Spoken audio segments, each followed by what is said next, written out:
வணக்கம் மக்களே.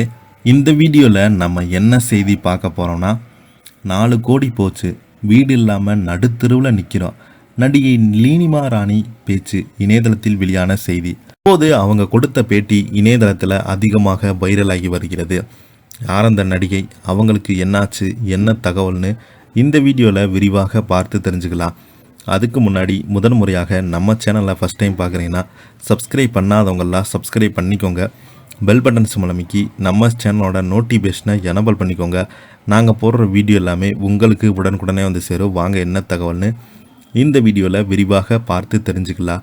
தமிழ் சினிமாவில் குழந்தை நட்சத்திரமாக அறிமுகமாகி சின்ன திரை தொடர்களில் வில்லி கதாநாயக நடித்து அசத்தி வருவங்க தான் நடிகை நீலிமா ராணி. இவங்க திமிரு, சந்தோஷ் சுப்பிரமணியம், நான் மகானல்ல, ஆகஸ்ட் 1947 போன்ற படங்களில் நடிச்சிருக்காங்க. கல்லூரி நிகழ்ச்சியில் ஒன்றில் பேசியவங்க தனது தனிப்பட்ட வாழ்க்கையில் பணத்தை தொலைத்து அதிலிருந்து மீண்டு வந்திருக்கு குறித்து மாணவர்களுக்கு ஊக்கமளிக்கும் வகையில் பேசியிருக்காங்க. கல்லூரி விழாவில் ஒன்று சிறப்பு விருந்தினராக கலந்து கொண்டு பேசிய நீலிமா ராணி, நான் என்னுடைய 6 வயதில் சினிமாவில் குழந்தை நட்சத்திரமாக நடிக்க வந்தேன். தேமர் மகன் திரைப்படத்தில் நாசரின் மகளாக நான் நடித்து வந்தேன். 1992ஆம் ஆண்டிலிருந்து என்னுடைய சினிமா பயணம் தொடங்கியது. கடவுளின் ஆசீர்வாதம் தற்போது வரை என்னுடைய சினிமா பயணம் தொடர்ந்து கொண்டே இருக்கிறது. என்னுடைய 21 வயதில் இசைவாணன் என்பவரை திருமணம் செய்து கொண்டேன். எனக்கு திருமணமான 6 மாதத்தில் என்னுடைய தந்தை இறந்துவிட்டார். இது மிகப்பெரிய பேரிழப்பாக எனக்கு இருந்தது. அந்த இழப்பிலிருந்து என்னால் மீண்டு வரவே முடியலை. இதற்காக நான் நிறைய கோயிலுக்கு சென்றேன். நிறைய புத்தகங்களை படிக்க ஆரம்பித்து மேலும் பல விஷயங்கள் என் கவனத்தை செலுத்தி அதிலிருந்து மீண்டு வந்துள்ளேன். 2017ஆம் ஆண்டு நானும் எனது கணவரும் சேர்ந்து ஒரு படத்தை தயாரிக்க முடிவெடுத்திருந்தோம்.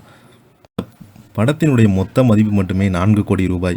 இதற்கு வெளியில் வட்டிக்கு பணம் வாங்கி அந்த படத்தை தயாரித்தோம். ஆனால் அந்த படத்தில் குப்பையில் போடும் அளவுக்கு தான் இருந்தது.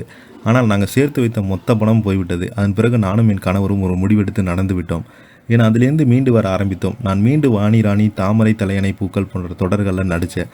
அதன் பிறகு தான் வாடகை வீட்டு ஒன்றில் குடியேறினோம். அதுவரை வாடகை வீட்டு கூட செலவு வழி இல்லாமல் என்னுடைய நண்பர்கள் வீட்டில் தங்கியிருந்தோம்.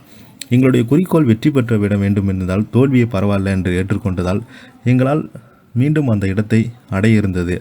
அதுக்கப்புறம் பார்த்திங்கன்னா சினிமாவில் தொடர்ந்து நடிக்க ஆரம்பித்த போது 2017ஆம் ஆண்டு ஜீ தமிழில் தொலைக்காட்சியில் இன்றென்றும் புன்னகை, நிறமாறாத பூக்கள் சீரியலை தயாரித்திருந்தோம்.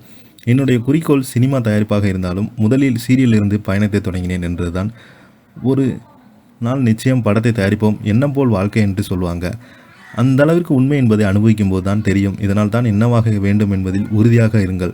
செல்போனை கையில் வைத்துக்கொண்டு ரீல்ஸை பார்த்து கொண்டிருப்பதால் நேரம்தான் செலவாகுமே தவிர நம்மளால் சுயமாக எதையும் சிந்திக்க முடியாது. இதனால் செல்போனை தவிர்த்துவிட்டு உங்கள் குடும்பத்துடன் நேரத்தை செலவிடுங்கள் என்று நீலிமா ராணி அந்த நிகழ்ச்சியில் பேசியிருக்காங்க. இதை பற்றி நீங்கள் என்ன கீழே உள்ள கமெண்ட் பாக்ஸில் மறக்காமல் பதிவிடுங்க. இந்த வீடியோ உங்களுக்கு பிடிச்சிருந்தால் லைக் பண்ணுங்கள், ஷேர் பண்ணுங்கள், கமெண்ட் பண்ணுங்கள். அப்போ தான் நாங்கள் போடுற வீடியோ எல்லாமே உங்களுக்கு உடனுக்குடனே சேரும். நன்றி.